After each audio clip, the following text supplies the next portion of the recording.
अध्याय 5। इन बातों के पश्चात यहूदियों का एक पर्व हुआ और यीशु यरूशलेम को गया। यरूशलेम में भेड़ फाटक के पास एक कुंड है जो इब्रानी भाषा में बैतसदा कहलाता है। उसके 5 ओसारे हैं। इनमें बहुत से बीमार, अंधे, लंगड़े और सूखे अंग वाले पानी के हिलने की आशा में पड़े रहते थे, क्योंकि नियुक्त समय पर परमेश्वर के स्वर्गदूत कुंड में उतरकर पानी को हिलाया करते थे। पानी हिलते ही जो कोई पहले उतरता वो चंगा हो जाता था, चाहे उसकी कोई बीमारी क्यों न हो। वहां एक मनुष्य था जो 38 वर्ष से बीमारी में पड़ा था। यीशु ने उसे पड़ा हुआ देखकर और ये जानकर कि वो बहुत दिनों से इस दशा में पड़ा है, उससे पूछा, क्या तू चंगा होना चाहता है? उस बीमार ने उसको उत्तर दिया, हे प्रभु, मेरे पास कोई मनुष्य नहीं कि जब पानी हिलाया जाए तो मुझे कुंड में उतारे, परंतु मेरे पहुंचते पहुंचते दूसरा मुझसे पहले उतर जाता है। यीशु ने उससे कहा, उठ, अपनी खाट उठा और फिर चल। वो मनुष्य तुरंत चंगा हो गया और अपनी खाट उठाकर चलने फिरने लगा। वो सबत का दिन था, इसलिए यहूदी उससे जो चंगा हुआ था कहने लगे, आज तो सबत का दिन है, तुझे खाट उठाना उचित नहीं। उसने उन्हें उत्तर दिया, जिसने मुझे चंगा किया उसी ने मुझसे कहा, अपनी खाट उठा और चल फिर। उन्होंने उससे पूछा, वो कौन मनुष्य है जिसने तुझसे कहा, खाट उठा और चल फिर? परंतु जो चंगा हो गया था वो नहीं जानता था कि वो कौन है, क्योंकि उस जगह में भीड़ होने के कारण यीशु वहां से हट गया था। इन बातों के बाद वो यीशु को मंदिर में मिला। यीशु ने उससे कहा, देख, तू चंगा हो गया है, फिर से पाप मत करना, ऐसा न हो कि इससे कोई भारी विपत्ति तुझ पर आ पड़े। उस मनुष्य ने जाकर यहूदियों से कह दिया कि जिसने मुझे चंगा किया वो यीशु है। इस कारण यहूदी यीशु को सताने लगे, क्योंकि वो ऐसे काम सबत के दिन करता था। इस पर यीशु ने उनसे कहा, मेरा पिता अब तक काम करता है और मैं भी काम करता हूं।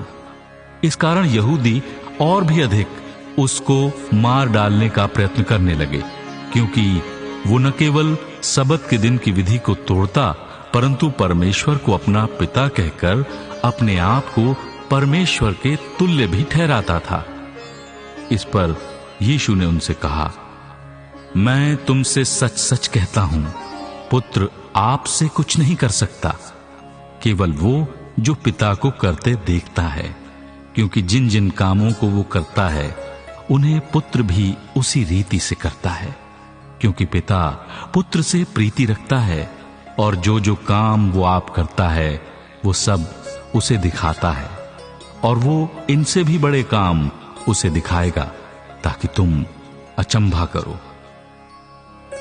जैसा पिता मरे हुओं को उठाता और जिलाता है, वैसा ही पुत्र भी जिन्हें चाहता है उन्हें जिलाता है। पिता किसी का न्याय नहीं करता, परंतु न्याय करने का सब काम पुत्र को सौंप दिया है, कि तुम सब लोग जैसे पिता का आदर करते हैं वैसे ही पुत्र का भी आदर करें। जो पुत्र का आदर नहीं करता वो पिता का, जिसने उसे भेजा है, आदर नहीं करता। मैं तुमसे सच सच कहता हूं, जो मेरा वचन सुनकर मेरे भजने वाले पर विश्वास करता है, अनंत जीवन उसका है, और उस पर दंड की आज्ञा नहीं होती, परंतु वो मृत्यु से पार होकर जीवन में प्रवेश कर चुका है।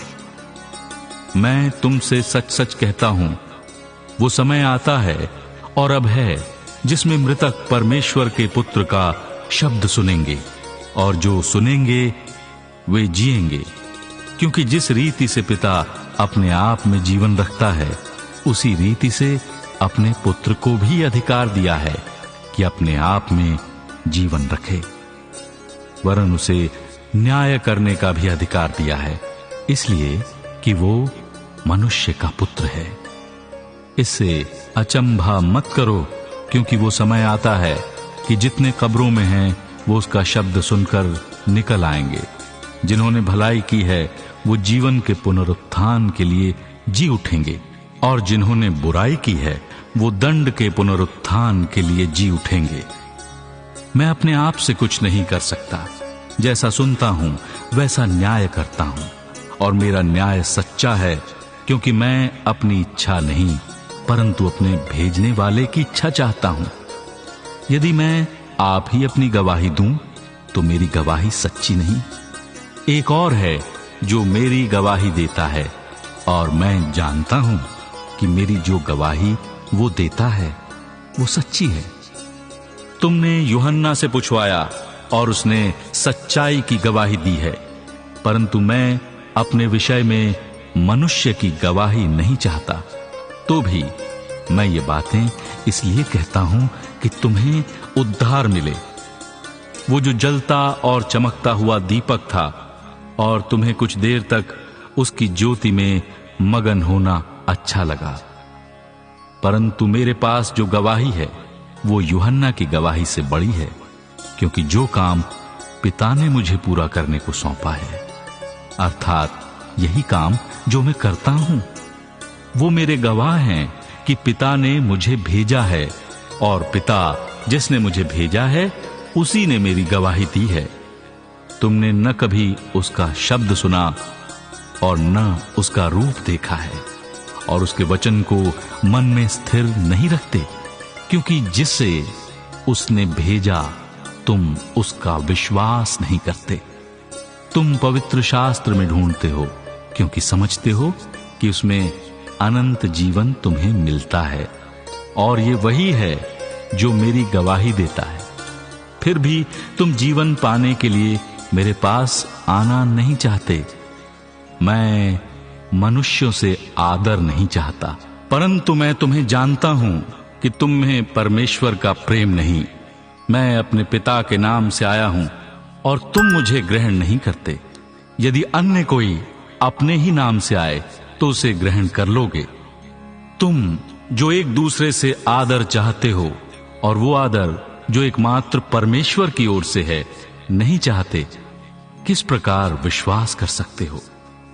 ये न समझो कि मैं पिता के सामने तुम पर दोष लगाऊंगा। तुम पर दोष लगाने वाला तो मूसा है, जिस पर तुमने भरोसा रखा है, क्योंकि यदि तुम मूसा का विश्वास करते तो मेरा भी विश्वास करते, इसलिए कि उसने मेरे विषय में लिखा है। परंतु यदि तुम उसकी लिखी हुई बातों पर विश्वास नहीं करते तो मेरी बातों पर विश्वास कैसे करो?